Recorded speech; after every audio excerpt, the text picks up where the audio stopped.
वीनापुर गांव में बड़ा सा जंगल था। वह जंगल बहुत ही सुंदर और घना था।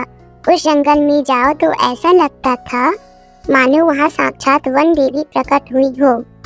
लेकिन अब वहाँ के लोग पैसे कमाने के लिए जंगल के पेड़ों को काटने लगे।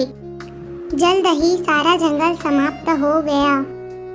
लोग भूख से मरने लगे। तब सारे लोग इकट्ठा होकर राजा के पास गए। जब राजा ने कुछ नहीं किया तो राजा को बुरा भला कहने लगे। इधर जब राजा ने इस बात पर विचार किया तभी एक मंत्री बोले, महाराज, मैंने सुना है कि पेड़ बादलों के पानी को अपनी तरफ आकर्षित करते हैं, तो पहले इस गांव में पेड़ों की व्यवस्था की जाए।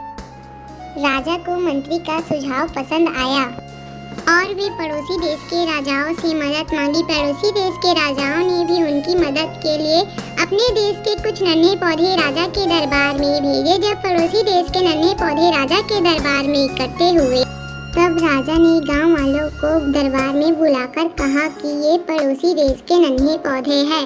आप इन सब पेड़ों को उस स्थान पर लगाएं जहां पहले जंगल हुआ करता था। सभी गांव वाले राजा की बात को सुनकर सहमत हो गए और उन पौधों को लेकर जहां पहले जंगल था वहां पर नन्हे पौधों को लगाकर आ गए और उन पौधों की अच्छे से देखभाल करने लगे। पौधे भी धीरे धीरे बढ़कर पेड़ों में परिवर्तित होने लगे। वर्षा ऋतु के आने तक वहां फिर से हरियाली छा गई। सभी लोग बहुत खुश थे, लेकिन अब वहां के लोगों को यह समझ आ चुका था कि जंगल का होना उनके लिए कितना जरूरी है। बिना जंगल के उनका कोई अस्तित्व ही नहीं है। तो दोस्तों, अगर आपको मेरी ये कहानी जंगल का होना जरूरी है, अगर ये कहानी आपको पसंद आई तो लाइक जरूर करना और मेरे इस चैनल को सब्सक्राइब कर लेना ताकि आपको ऐसी शिक्षा पर कहानियाँ सुनने को मिले। धन्यवाद दोस्तों।